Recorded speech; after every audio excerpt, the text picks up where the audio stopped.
You have a career, you make lots of money, you buy a condo on the beach, and you retire on the beach. I mean, come on, this is perfect. Fort Lauderdale, the American dream.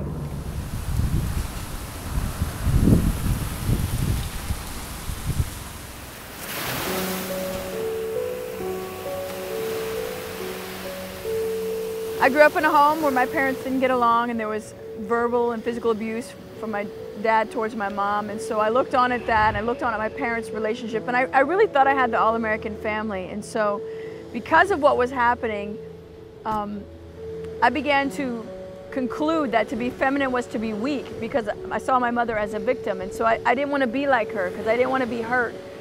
And I didn't trust my father, and I didn't trust men because of his example.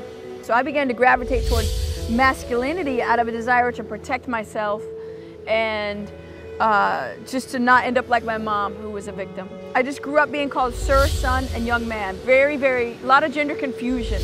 Girls related to me like I was a boy, and boys related to me like I was a boy because of how gender detached I was, and that was just out of my own brokenness in my family.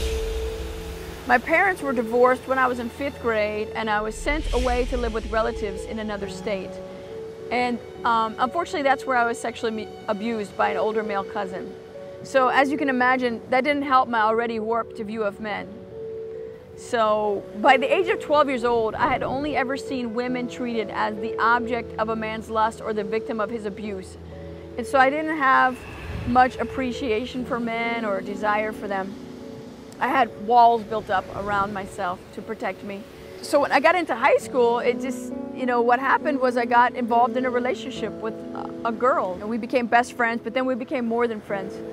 So I just, at that point, thought that this was who I was and I would always be gay. I began to embrace a gay identity. I thought I would always be gay. I found myself in that season of my life not really looking for God, but I love it that He knows to come looking for lost sheep who don't know to go looking for Him. And I found myself on a church softball team.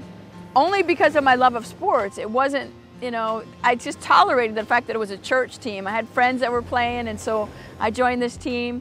And so these women were bright girls, and some of them picked up on that I was dealing with homosexuality. And I love it that they didn't approach me about that, because that might have driven me away. What they did was they engaged me in friendship and in relationship, and they were praying for me behind the scenes. I was really curious what were they about, and I wanted to know about this God that they served. And so I became a Christian in 1989, and I wish you could say that instantly evaporated all my homosexual feelings and attractions, but it didn't. But it did change my eternal destiny and got me aligned with God to where now He was with me on this journey, and I could look to Him for help. And so when I began to realize that the Bible clearly condemns homosexuality in the Old and the New Testament, and there was no way around that, He didn't condemn me, but He condemned my behavior, and I had to address that, and I didn't know what to do. And thankfully, it was in that season that I found out about Exodus International. So I began to attend an Exodus support group, and that's where I began to learn about the roots of my homosexuality, because I always just assumed I must have been born this way, because I felt pretty at home in my relationships with women. And so I just made a conclusion that this must be who I am, and I'm born this way. I found myself now as a young Christian just growing in my relationship with God, and for me it was like He showed me a better love. I was settling for something else, something that was not His plan for me. He showed me something better and something greater that He had for me. And I began to, in the church, really grow in learning how to relate to women appropriately. As I was able to have non-sexual intimacy with the same sex, my sexual attractions for women naturally diminished. I've been walking in freedom from homosexuality since 1990. By the grace of God. In 1999 is when I got into full-time ministry as the director of Worthy Creations, walking alongside of other people who have unwanted same-sex attractions and offering support and help to them.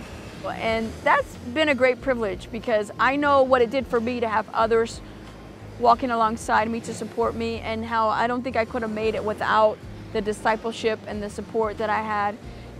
There's a lot of misinformation about homosexuality in our culture, and so one of the things that I love about my work is that I get to speak in church groups and different settings and help educate people on these issues and bring the truth, because the truth is there is hope and there is freedom available to people who want to walk away from homosexuality.